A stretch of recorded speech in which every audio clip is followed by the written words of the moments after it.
Ginter Grass, Philip Roth, John Updike. You get all of them. This also in Israel, like curators, people in institutions, they've never been here, right? It's Ramallah, it's like 30 minutes away, right? It's a myth that you never know, it's dangerous and so on. But also, don't they also have a problem? I was here, I've been coming here a few years now. We were going to a tour at the West. We were going in the bus back from Hebron, in Ramallah. He is the people of the money and the director. This is the real situation. He sees that as foreigners. We were a mixed group, foreigners and students. Rashid is, do you know Ramallah is a dangerous place? Not only Everybody starts to laugh. filming and stuff, and then we hanging said, posters. yes, we know. You can get a parking ticket there. This guy there's camera showing him hanging the posters. This is the conception. You know should answer. No, Southern Bronx is danger. You know, if you gather all the terrorists here, so-called, you don't get even near to Southern Bronx in New York. You know. No, but for me, it's such a it's such a it's cultural. Picasso goes everywhere. It's normal. I am not sure if it's needed that much. But when it comes to be from Eindhoven to Ramallah, Palestine, it makes this project as something exceptional. Artistic-wise, politically-wise, and we have a lot of comments, for example, from journalists. Is it the time of bringing Picasso to Ramallah? Is it the Palestinians' major need? Is it a priority or kind of neglected this? And what we were saying, I think normally Picasso should go everywhere. There should be museums, exhibition, etc. What's the exceptional is the ongoing occupation. This is the exceptional. We should act like if normal. So it comes like if it's a political also statement, bringing Picasso to Ramallah with this portrait of a woman. It not only put lights in women in art in general, historically, it makes like too many layers in the way how people are receiving this and the procedures we are going through, border issue, insurance, transportation. Also, it put lights about the concept of museum in Europe in general, and going back not only to the Louvre and the National Museum in England, it's during the time of colonialism. It's about also the relationship, the possibility of bringing different approach between a museum in Europe with an institution like Ramallah Academy in here, and the way how we start to bring this to a condition which we have to build a museum. This room, we were building this room specially for Picasso with the humidity, temperature. All the time. So it raised up like different kind of question, but it was never in mind as it's for us a political. It's for us a very artistic action. It's not at all a political. Since politics in general, it's hard to remove it from anything in life, but it takes the whole project like to this aspect. As I was telling you, maybe this morning was in like hundreds of media, TV, radio, and for me it's more from this political perspective that this is a major act to bring Picasso to Palestine. Yeah, but maybe to add, Khaled, and I wonder how you think about it, Mr. Zizek, is that we are on. We can. Okay. So at some point we try to normalize the situation, right? With this project, right? We try to. Well, what are the dangers and what the possibilities of it at one point kind of normalizing the situation, right? Let's see. Okay, we can bring a painting to Palestine, right? To Ramallah. There's nothing going on, right? It's normal. Kind of everybody has to have their normal lives here in Ramallah. It's normal. And on the other side, and you spoke about also about it in the lecture at Al Kasaba. And on the other hand, you have this extreme event, right? Or this special event of bringing the Picasso, and it's a kind of an exceptional thing to do, right? But what can you talk a bit about this kind of normalizing situation on the other hand, and the dangers also of normalizing situations, and the kind of the possibilities maybe, or also the dangers of talking about it in the sense that it's an exceptional project, I would say.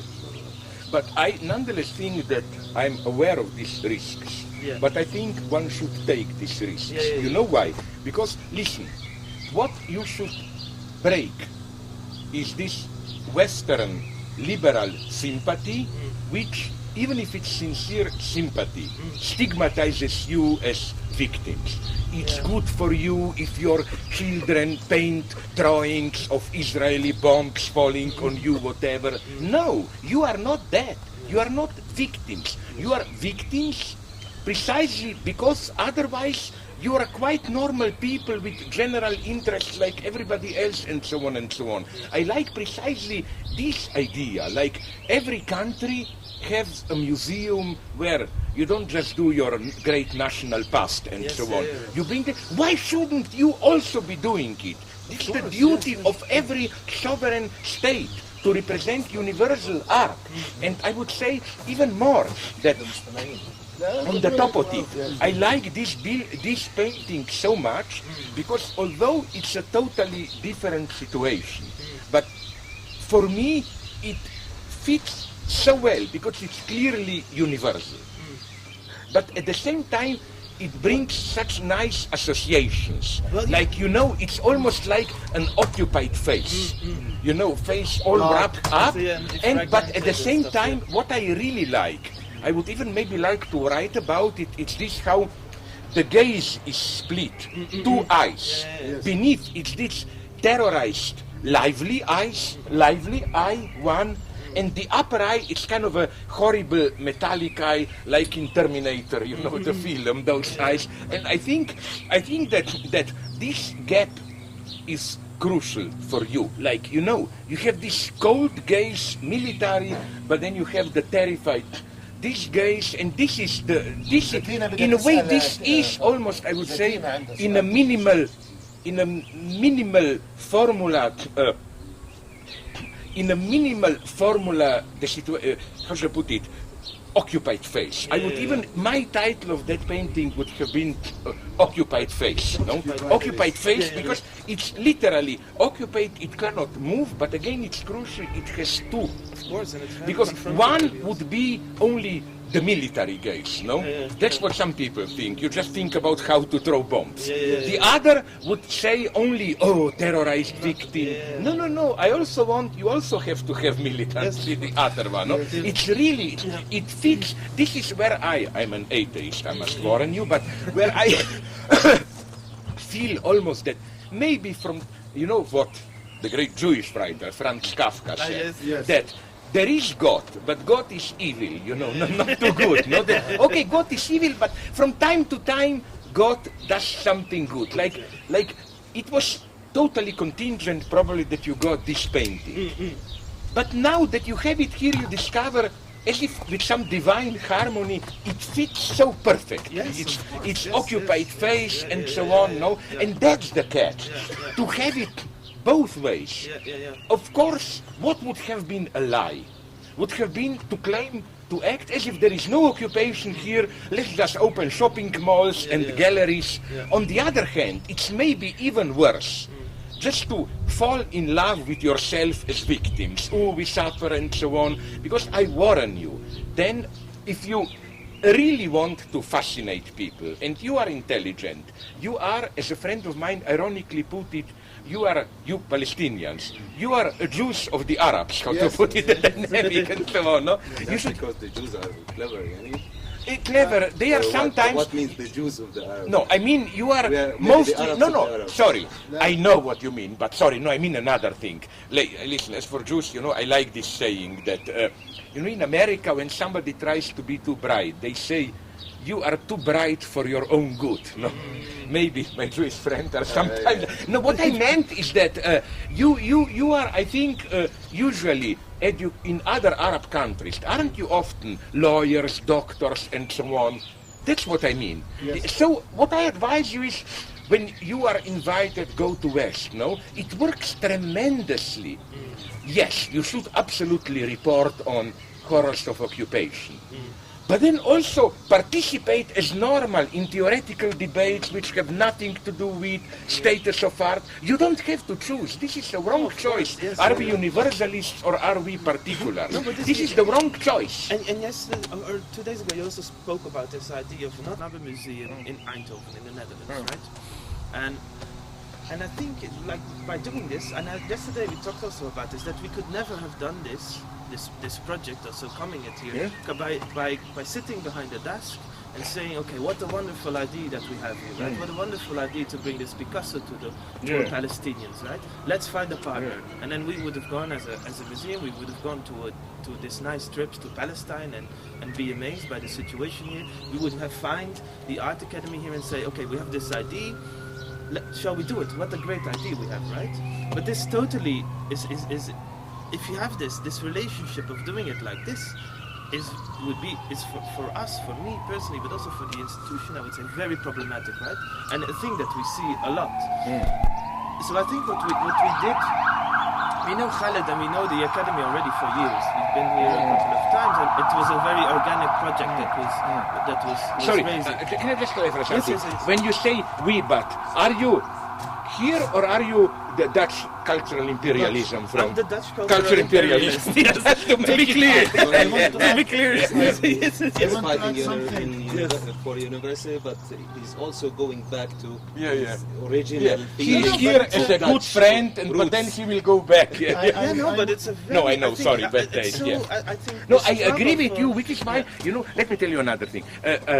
You know that, I don't like her so much, but she's not always stupid, that theorist Saskia Sassen. I've Years heard ago, that, last years week. ago, she wrote a wonderful text about this biennale industry, drawing attention not only to art, but this big shift of art world, in what way art world is, a business of its own, and how even global art is not simply global, but it can happen as global only in very specific places. Yes. To be truly global, you have to be in New York, in London, I don't know where. yeah. And I think the that same time.